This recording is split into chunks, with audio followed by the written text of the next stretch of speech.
Hello, everybody, and welcome back to episode 4 of the TikTok essay with your host, Joe and.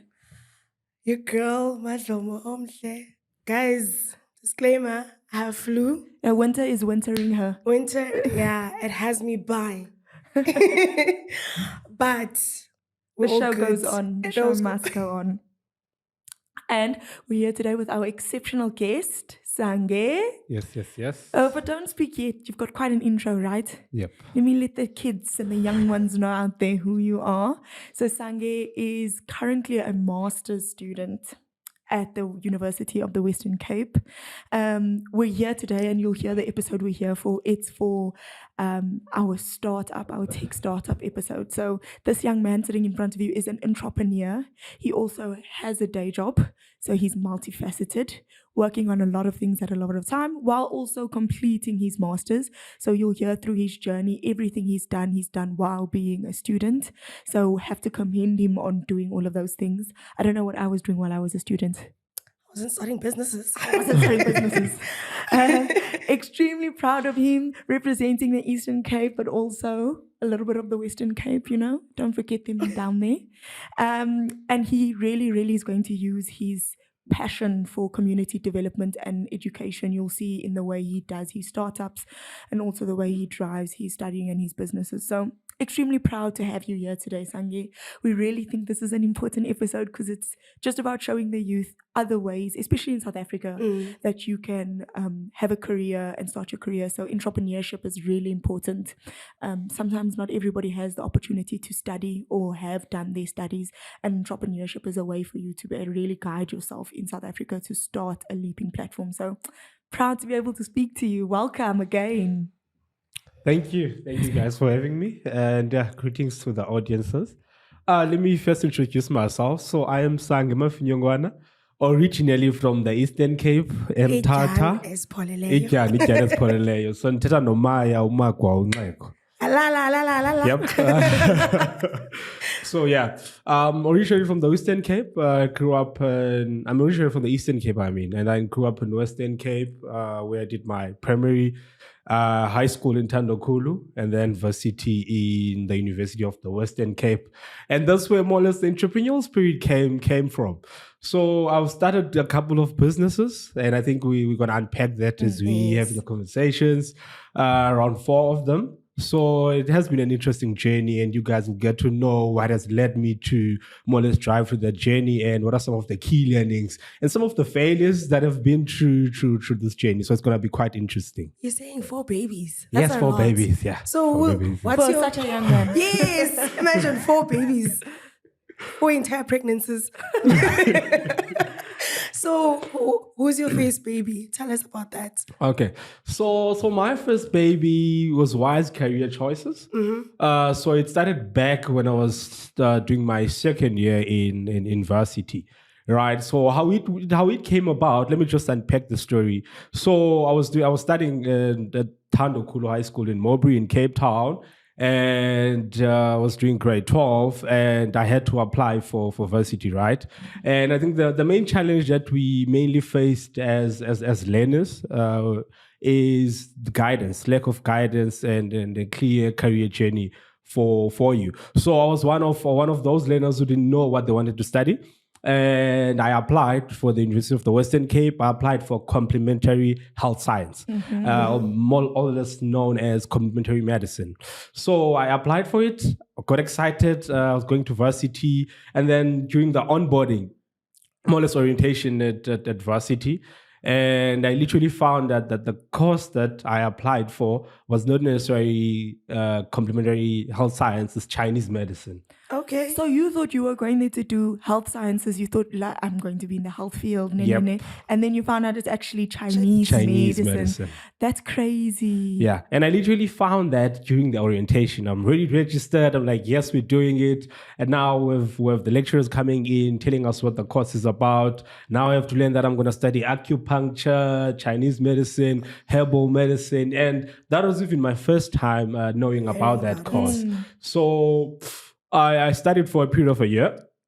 and I quite enjoyed it. But even though I was studying, I knew this was not the journey. This was not the more or less the career path I would like to follow. And that's more or less how the business came about. So I had a friend that more or less went through the same journey. They studied something, they pursued a career that they're not quite familiar about due to lack of awareness, lack of exposure, and more or less broadening your scope in terms of the career opportunities that are there, and also mentorship and guidance for you to actually know which career we best suited for you. So how we went about it, we more or less were speaking to high school learners, and we found that we're not the only ones. There's a lot of learners that go through this journey, and students end up studying courses that they don't know, and then later on having to change. Others even finish them and then having to start again for you to be able to find that career journey. So we didn't want that to happen to more or less each and every other learner, because I know that most people might be going through it. So we came up with this company whereby we are more or less helping and assisting learners with career guidance.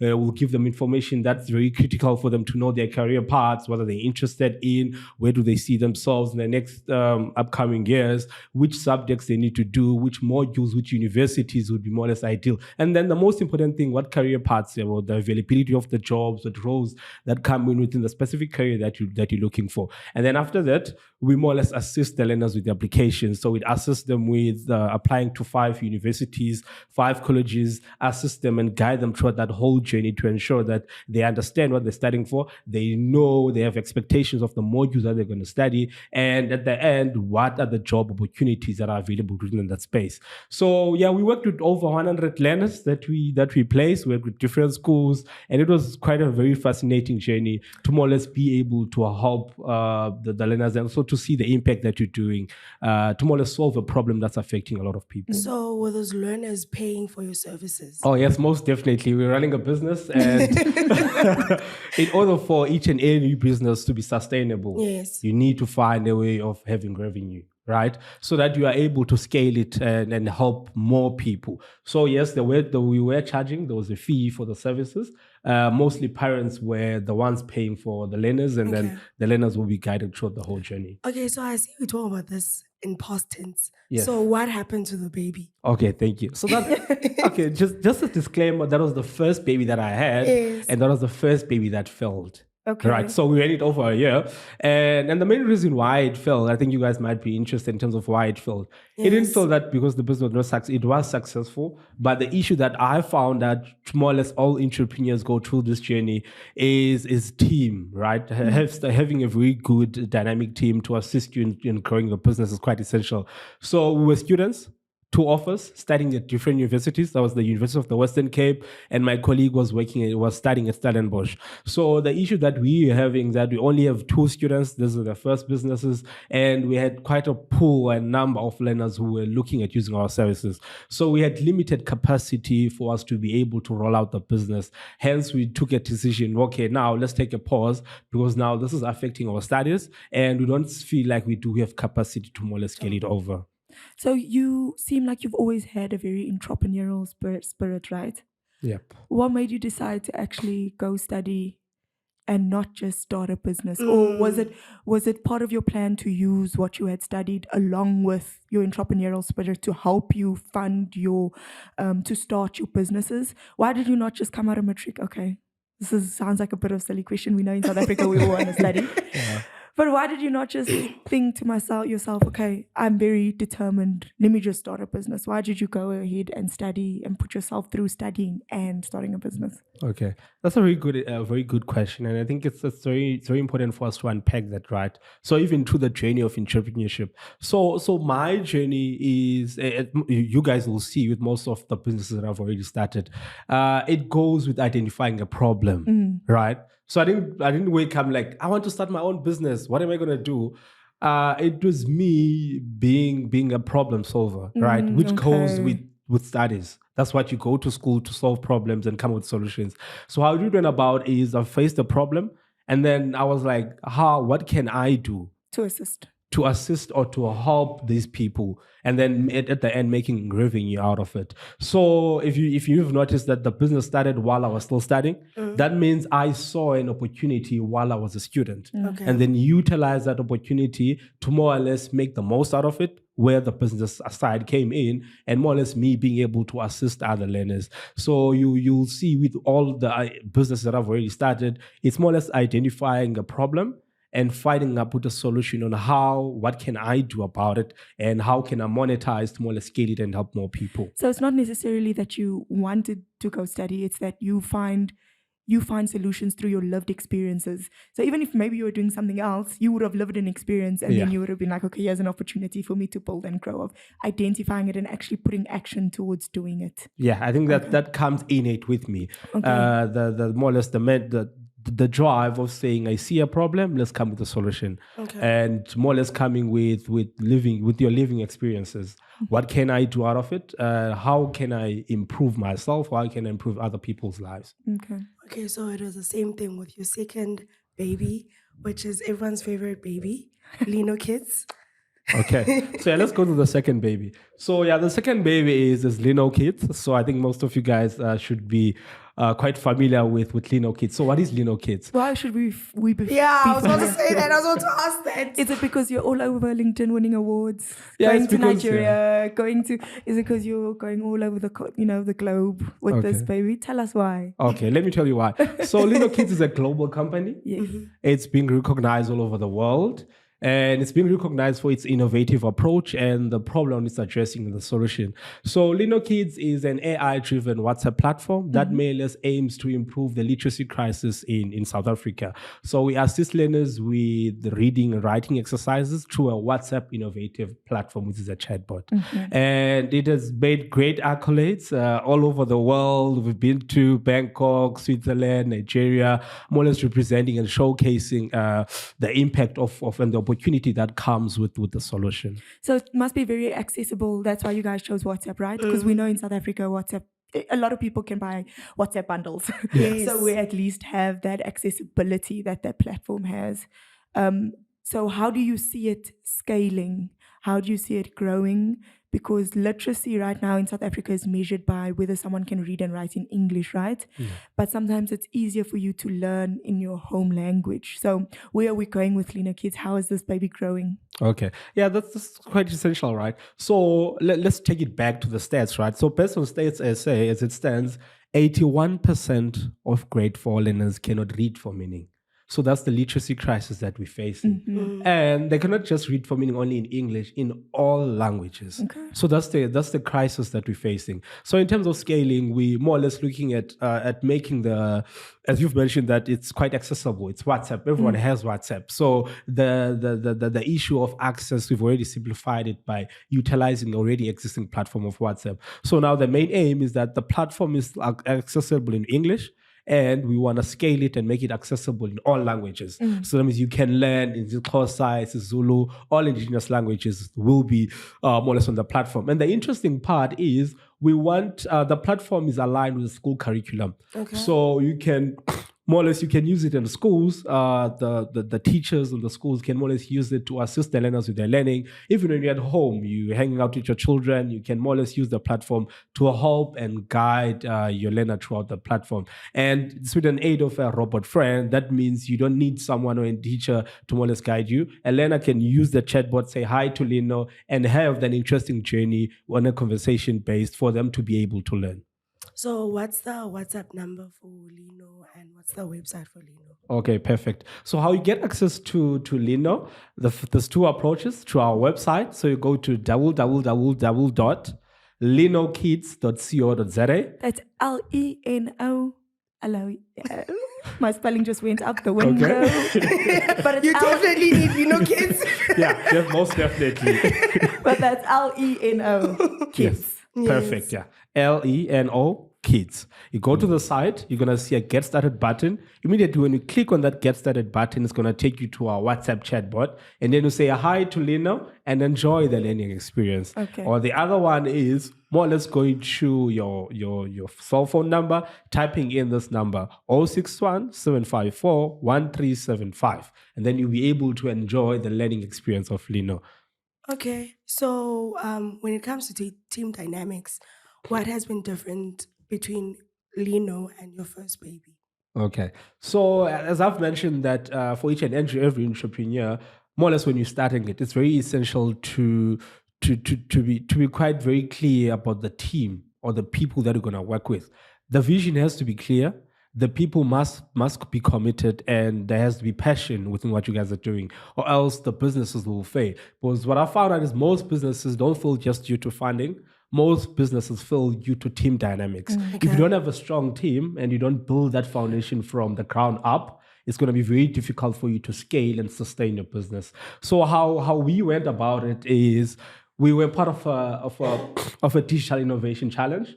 And that was driven by individuals that were interested in solving the problem. Okay. And I'm more or less driven by digital innovation. And more or less, even we had different background or more or less diverse backgrounds that more or less complement each other's skill sets and strengths and weaknesses. I think that's what has helped us. And also me being a leader is very quite essential to always share that vision, to always ensure that the team clearly understands where we're going and the opportunity that comes with us more or less growing up this business. So as an entrepreneur and to all other entrepreneurs, the key learning here is that the team is very important. Team is what makes or destroys a business. So you have to ensure that you have a very good, strong team and that you guys are quite comfortable and confident with each other to be able to work around through difficult situations. We've been through difficult situations, and what has helped us to more or less to take a step over that is the ability for us to communicate effectively and to work as a team. Okay. So making sure you guys have alignment before you go ahead and decide that this is actually a business that we want to carry through. Most definitely. Okay, that's a good skill. Another quick question regarding Leno. Yep. Our favorite baby. I feel like you're not supposed to choose your favorite children, so we're making Sange in a very difficult position Okay. there. I've already chosen For him. Actually my favorite baby, because I see how the good things they're doing. Yes. So it's definitely my favorite baby, and it's actually the only baby I know about. Another question about baby Leno. Okay. How are you guys getting funding? Okay, that's a very good question. Very important, guys. For a startup, especially within the tech space, it's very initiating, right? It's quite essential for you to be able to get the funds. Those are going to be able to help you to move faster, scale faster, and release the product. So even with the life cycle of a tech startup, right? You start with coming up, being innovative, coming up with an idea. So ideation. Yes, ideation. And then coming up with a minimal viable product, an MVP, and saying that you come up with a solution that you'll be able to roll it out to the customers, to the beneficiaries, so that you are able to test it and actually understand what they're feeling. Because it's very essential for you to develop a product that's going to be specifically for your customer segment, so that they are the ones who are going to show you and drive you in terms of what has to be improved. Are they liking it? How are they doing it? You need that as soon as possible. So how we got about going funding is we've been participating in some competitions, and we won in competitions. That's where you get the funding. And there's a lot of funding agencies that more or less assist startups. It could be whether you're a student entrepreneur, you are an entrepreneur in the township, or you're someone who just wants to start up. You have an idea, but you don't know where to go. So there are agencies and consulting agencies to more or less assist you to be able to get that. And most of them are free, guys. They are free. So what you do, I'm going to mention them. What you do, you write a proposal of your idea or the problem that you're solving, and you go out to these agencies and you more or less look for assistance for business consulting, business coaching, and more or less development of your business. So I'm going to mention a few. We have NYDA. It more or less you look at youth entrepreneurship. So it more or less looks at assisting entrepreneurs that are young to grow and build their businesses from ground up, from a foundation level, to be able to scale and more or less make a huge impact. We have Tia, more or less focusing on technology related businesses, which is technology innovation agency. It more or less assists with providing funding to youth entrepreneurs. We have CEDA, we have CETA. Those are other agencies to ensure that you do get the funding.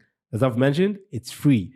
You just go in, tell them your idea, be passionate about it, and tell them that this is what I'd like to, this is the problem I'll solve, this is the solution I'm coming in, I have a team. If you don't have a team, they also assist you with developing one. And the value it would bring your and solution. the value it will bring to the solution, most definitely. So to add on that, Google must be your friend. Definitely. Google other organizations that help you with startups. Yeah, we'll definitely get something. And networking, knowing now that they know Sange, that's why they know where these opportunities are. So no other entrepreneur, young and other entrepreneurs in the entrepreneurial space in South Africa can get you knowing where to access these opportunities. Yeah. Makes sense. We're repeating again, do not be scared to send those emails. Do not be scared to slide in the DMs, my babies. In the PMs. In the PMs. I feel like DM is like for what? Instagram. Like TikTok, but like in the LinkedIn, what is LinkedIn's? Email. It's still episode 4. We're still trying to figure out what's the name. That's how it's very difficult to remove yourself from being a Gen Z and being a corporate person. but okay. Can we also add about the other babies? So tell us more about the 2 other babies. Okay, proper. Moving on to the other babies, one more key learning I'd like to share, especially for students. Remember, I started as a student entrepreneur. Yes. Right? So for students, there's a variety of opportunities within your institutions, right? So the CEI, standing for Center for Entrepreneurship and Innovation, right? So it's very essential for you to utilize these opportunities. Because more or less what they do is to assist students to develop their entrepreneurial spirit. For example, you are a student, you don't have an idea, you don't even know what entrepreneurs is, and don't even know where to go about starting a business. Those business consulting agencies or those institutions within your own institutions, they are there to more or less assist you with developing your idea, with developing your entrepreneurial spirit, because they offer business development, business coaching, even funding, right? You can get it through the Center for Entrepreneurship, because the institution does provide funds to assist students that have innovative ideas that wants to start their own businesses. So make the most in terms of going to those centers, talking and asking questions. It's very essential as an entrepreneur to ask questions, put yourself out there and believe in what you're doing, and you'll more or less get the opportunity. So moving on to the other babies, Let's just also keep a disclaimer that LenoKids is successful, right? Yeah, most definitely. Big guys. Very proud of it. It's doing well. So you're doing LenoKids while you're also doing AccoFinder, and these are the other 2 babies. You see, I know names. That's why I don't have favorites. Because you don't have favorites with your children. Yeah, that's true. Okay. That's true. Are you sure? Okay, So at least tell I us don't how have they favorites. Yes, that's what's important. Yeah. Tell us a bit about how you started them while still. Please, guys, keep in mind, Disclaimer. he's still studying. Yep. He's having a full-time job. Yes. He's having LenoKids. And now it's these other 2 as well. And a So social life. we're going to get to that. Yeah. Disclaimer, I've started all my businesses while I was a student. And I'm still a student. Yeah. So most definitely. So the third baby is AccoFinder. AccoFinder. Let's review it again. You'll more or less notice that I found a problem, and I found coming with a solution of addressing that problem. So what was the problem that I was trying to solve with AccoFinder? So if you guys would have noticed that in most institutions, accommodation is quite limited. So most students struggle to get accommodation on campus, and you find yourself having to go around the new place. Let's say you're moving from a different province to a new province. You have to go around looking for a private accommodation. And that comes a lot of challenges, especially for first-year students and students coming from other areas. So how we looked at it was more or less, and also I faced a problem. I couldn't get accommodation at the University of the Western Cape, and I had to go around areas such as Bela looking for accommodation. And that's quite tedious, it's very costly, and it's very difficult for for you to go to all the places And to find. safety on top And of safety, that. that's totally true. Because I also went through that. Yeah. And I also had to go through Belaw to look for a place. And there are 3 sides of Belaw. So you need to be Careful mindful which which side you're going to. And literally, you don't know Cape Town. You're From new to the province, you're yeah. new, so you don't know where to go, where not to go. So also safety. Yeah, and you can more or less share also with us. It's not a very good experience. Yeah, it's especially not. when you're new. Academics are starting up. You still need to look for a place to stay. You're not familiar with the place, and you have to go around the different houses looking for a place. So we also went that, and now we're like, how can we come up with a solution with that? So that's where AccoFinder came in. So AccoFinder is an online platform that helps students to find private accommodations. So it's not limited to a geographical area. We have students from the University of the Western Cape, UCT, Joburg, more or less all over the country to assist the students to find accommodation. So how you do it, we say that we'll make it convenient for you to find your accommodation.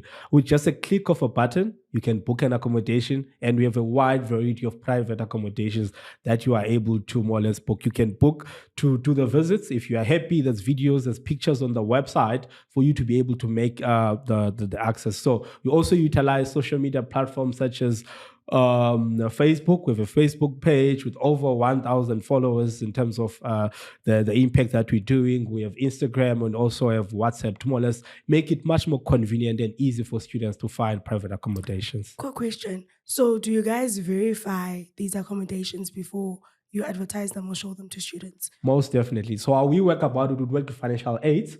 More or less, financial aids are the ones that more or less do the verification of all the accommodations, because Okay. what we're catering for is NSFAS students. Okay. Most of the students within the institutions are NSFAS accredited. So we work with those financial aids, since already working with financial aid in terms of accreditation, verification, and ensure that those accommodations that are being listed on the platform are verified. And we also do our own vetting, whereby we go to the site visits, we speak to the landlords, and ensure that this is a very safe place for the students to stay in within a period of a year. So we have to do it on our side to ensure that whoever books to our platform, we are very confident that they're going to get the best place and very convenient. Okay, so can we make a disclaimer that it's not just for NSFAS people? Even if you're private, you can also go to the site and book your accommodation. Yeah, most definitely. It's for all students, not Okay. necessarily NSFAS, cash-paying students. Even if you have a bursary, you are able to more or less make the booking and be able to get your accommodation at a convenient and more or less affordable place. Okay, and what about your 4th baby? Okay, perfect. We're moving too fast, eh? We're moving too fast. So now let's move on to our 4th baby, right? So this one mainly looks at youth unemployment. You guys would have noticed that we have quite a huge number of youth unemployment in South Africa alone. And more or less, you guys would more or less refer with the stats that Africa is one of the largest continent that has a huge population of young people. We have a huge pool of young people, and there's limited opportunities for them. So that's how WebMax came in. So WebMax is more or less, it's a software development company that specializes in website development, mobile app development, digital marketing, and business coaching and consulting. So how we look about it is we provide opportunities for young graduates or for youth unemployed, whereby they go through digital skills program, digital skills training, and then after that, they get meshed with freelancing opportunities, whereby they're going to be able to get employment by developing websites, developing projects through a guided approach. So we more or less provide opportunities for students. If you are students who's doing computer science, or you're interested in digital skills training, or even you are an unemployed youth who's looking for an opportunity, WebMax is here for you. You just need to apply, and we're always opening up opportunities for you to get that exposure, you get the training, and then after the training, you get meshed with a project that you're going to work with, and you get compensated for the project that you work on. So do you need a degree in order for you to be...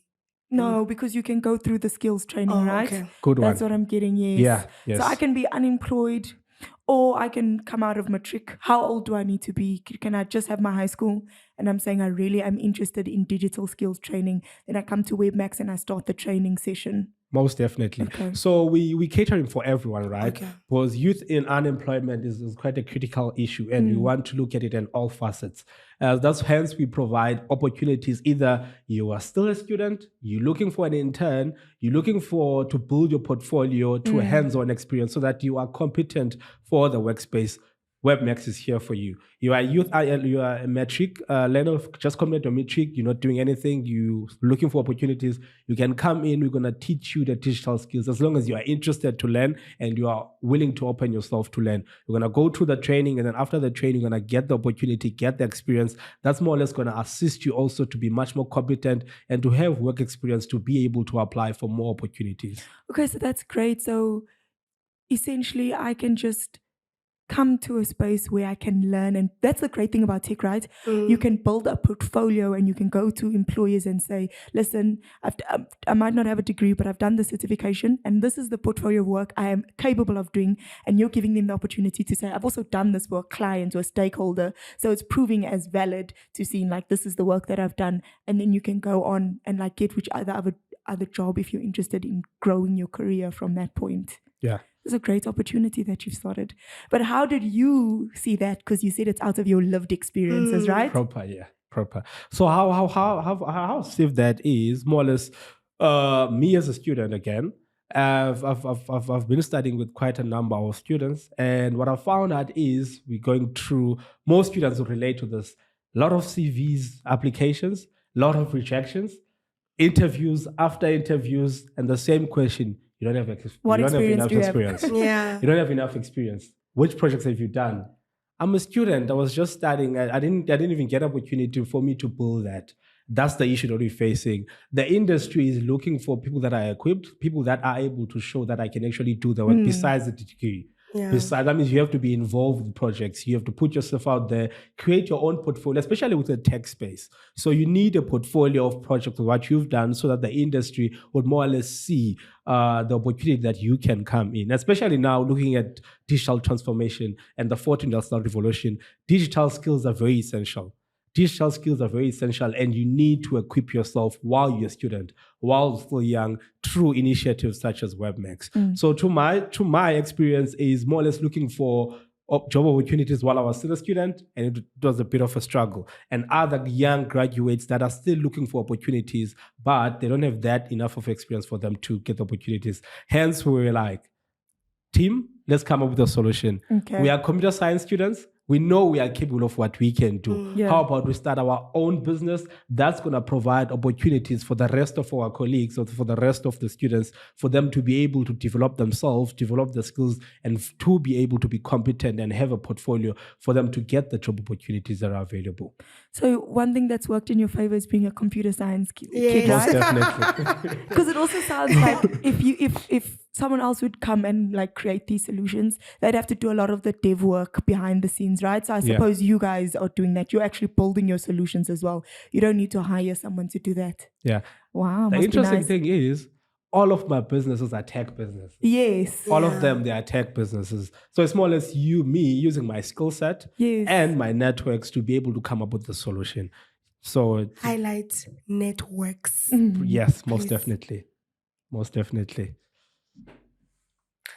Oh, guys, I'm struggling to breathe. Oh, guys, if you can't hear me or you didn't hear me in this episode, I apologize. Sorry for being sick. I hear saying we're talking about your babies, we're talking about you working. How are you navigating between your social life and your work life And studying. and studying? Yeah. Yeah, as I always say, I'm a man of many hats. I have to wear many hats, and it's a very bit challenging, right? But let's unpack it. How am I doing? I've been doing it for quite some time now, and it becomes a habit. So what I always say is we all have enough time, right? And it's a matter of time management. So I've more or less navigated all the various aspects of my life and being able to provide value in each and everything that I do at a high performance is more or less my time management. You have to build now the person that you see yourself as. So there's a lot of tools that you could use for time management. And I think what has helped me a lot is prioritizing, right? So there's always a lot of things that you can do, but it's very essential to prioritize the most important things at the specific time, and for you to be able to align in terms of where do you see yourself and whether this will provide value for you and what can you do to actually achieve your goals. Time management, I use a calendar. Calendar is my best friend. I was about to say Google Calendar sounds like it's popping up on your phone all the time. All the It's time. also giving that we need to send Google Calendars if you want to spend time with them. If we want to check if it's inside South Africa first. Yes. Yeah. So as I've said, time management quite essential. Prioritizing and setting up your goals, and then reevaluating yourself, like KPIs, key performance indicators. Are you going on the right track? How can you improve from where you are, and where do you see yourself, and how do you serve yourself accountable for the goals that you want to achieve and for the work that you're putting in? I'm doing a lot of things, and that doesn't mean that I should neglect my family. Yeah. That has to come as priority. That doesn't mean I need to neglect my social life. That has to come with a priority. So it's a matter of how you find your way of navigating your life, and how do you set it up and set your life to be the life that you want. So for you, it's a calendar. It's accountability. Yes, It's obviously very good time management with your calendar. most definitely. But most importantly, it's about being disciplined. Yes. Like Yes. what you're saying I used to get so frustrated because people used to say that all the time. We all have 24 hours in a day, bro. I used to be like, okay, then why does my 24 hours feel like it's not 24 hours? Hey, mine feels like 12 hours. Hey. But it's about being disciplined. If you are serious about every single day being accountable, being really good with your time management, like I found now, if I actually want to set my time, maybe for me, like I like to tick off things. So actually making a list helps, and then I keep myself accountable. Then your 24 hours can feel like it's 24 houring if you know the task you have to do and you complete. But being disciplined, it's difficult. You're saying it's an easy word to say, but being disciplined is extremely difficult. But also, what I've also noted is that if you love something and you really want to do it, you'll always find time. But sometimes, especially in South Africa, we know it's not always about love. Sometimes you need to do something. Do you want to eat? Do you want to love? Do you want to pay your rent? Do you want to pay your rent? I don't, but You have to pay your rent. hopefully my landlord is not watching this. And sometimes you have to pay your rent. So sometimes you just need to learn to be. It also comes with age, I think. Well, maybe for me personally, I'm much Are you wiser. a grown up? No, but I'm much wiser than I was when I just left high school. Are you an adult? No, I'm not. Yeah. I'm a teenager. But I'm more of a responsible teenager Just than I a was. girl? I'm more of a responsible teenager than I was 10 years ago. I'm at 10 years being a teenager. But yeah, what we're saying is discipline. You're saying it's very easy, and you've obviously been doing it for long, so you know how to do it extremely well. But discipline is key to all the points that you've mentioned. Yeah. And also just to add, I think it's very, very important for us to unpack this, right? You're not always going to be at your A game. Yes. That's where discipline comes in. So I'm also not at a point whereby I'm always putting 100%, but immediately when you recognize that you're not on the right track, that's where you need to pull off. Okay, let's get back into it. So persistence is very essential, right? Being persistent with what you do. You're going to get through challenges. And throughout my life, I've been through challenges, running businesses, being a full-time employee, working and being a student, right? So that comes with a lot of challenges. But what's essential, I think what has helped me throughout is being persistent.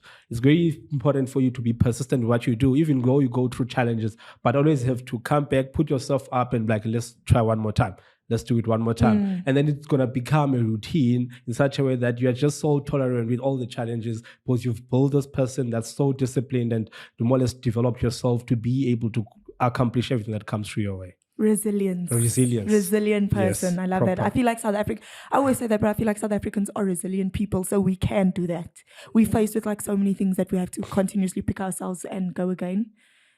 So I feel like if we wanted to put ourselves into like being an entrepreneur, we could do it. Yeah. It's not a trait we don't have. Yeah. Right? You're very capable. Yes, very, very capable. Also, just to add, on my side, I don't believe that you are born as an entrepreneur. no. I see entrepreneurship as a skill. It could be developed. So I believe anyone can be entrepreneur. It's just that they should be willing to learn and go through the journey. It's very tough. It's very challenging, but it's a skill. It could be learned. There's a lot of accelerator programs that you go into. There's a lot of business coaching, and most of them are free. As long as you are willing to learn, put yourself out there and say, I'm going to persist and I'm going to be able to do this, then it's going to be a very good opportunity for you. I always used to tell myself I can't be an entrepreneur because I'm not creative. I used to be like, oh, I'm not creative, I won't. But listening to you now, you took things you experienced and you then created solutions. So it's not like you needed to sit and think, yo, Sange, what is a product that we need in the world that I can solve the whole world's problems?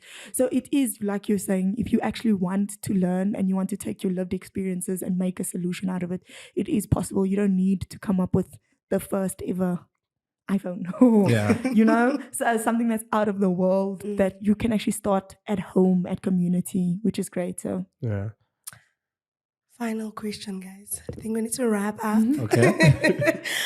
Final and last question. We've been talking that you're traveling, and I don't know how we got you back with your time. But what's the best place you've traveled to, and also one culture shock? Okay. Can I do a South African thing where I say we wrap up now and ask one more question? Yes, you can. No, just before we do like your favorite place that you've traveled, which I love that for you. I just wanted to know, like, if someone had to leave this episode, what is something you want to say about your entrepreneurial journey that they should take away, whether it's about funding, being, like you've said, being resilient? What are key things that you've learned? Because you've had businesses that have failed and have succeeded. What are the key things that you think they should take away? If it's just 1 minute and you were like, listen, I'm talking to you, do this. If you want to be an entrepreneur, do this, be this, and this is how you'll succeed. Okay, let's go for it. So first things first, entrepreneurship is a skill set, right? And it could be learned. So you're going to go through challenges, be willing to take up those challenges and be able to put yourself out there. Key important, especially if you are starting up, team, very important, right? So you can't go on this journey alone. You need a team. You need to build a proper team and share the vision. And then opportunities are going to come out for you. And then the second part is more or less looking out for opportunities. You need to put yourself out there. Look out for those opportunities. You're going to get a lot of no's, but be persistent and be resilient for you to be able to make it through. There's a lot of people that start businesses. Most of them fail due to lack of persistence and resilience, and also looking out for those opportunities. So what I'd more or less say is, if you feel like you want to be an entrepreneur, push yourself, go out of the way to more or less make sure that it's something that will happen for you. And if you put through and you are persistent, it's going to come out true. So that's more or less what I'd like to leave out of. Lovely. So we shouldn't let the fact that we don't have money or that there's no funding stop us. Because a lot of people stop dreaming because they're like, oh, I'll never get money to start this up. If you keep through, if you push through, it will happen. And you've given us great places as well. Please go back in the video if you don't remember and pause. So you can actually take those websites down for the funding that Sange gave us as well for different youth, for students, for different people with different opportunities. Yeah, most definitely. Yeah, funding shouldn't be more or less a blocker for you to start your business. As I've mentioned, if you have an idea, push through your idea. There's a lot of opportunities that are willing to provide you guys with funding. Or you can even start with your own savings if you do have some savings, just to put it through so that you can show people that this can provide value and then utilize opportunities for you to get the funding. Okay, great. Sorry, Bushli. I stole your shine, but you can end us off very greatly. Favorite place and one culture shock. Okay. Yeah, it's a challenging one, eh?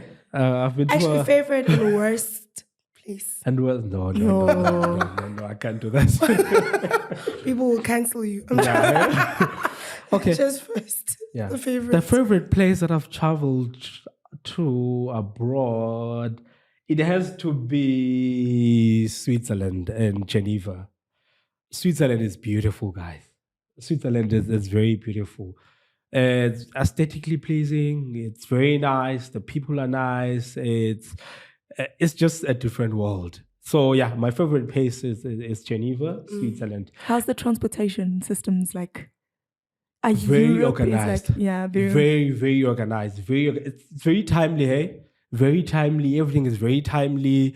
the places. It's like everyone knows what they're supposed to do at a specific time. Okay. So you have to ensure that it was also a culture shock for me, more or less going to a new system whereby everything is timely, time manner. You use an app to travel everywhere. Oh, wow. It's very well connected. Buses come at the exact time and then they leave at the exact time. If you miss it, you miss it.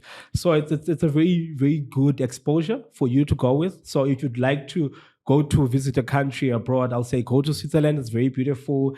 You're going to be very amazed. And then the second question was more or less culture shock.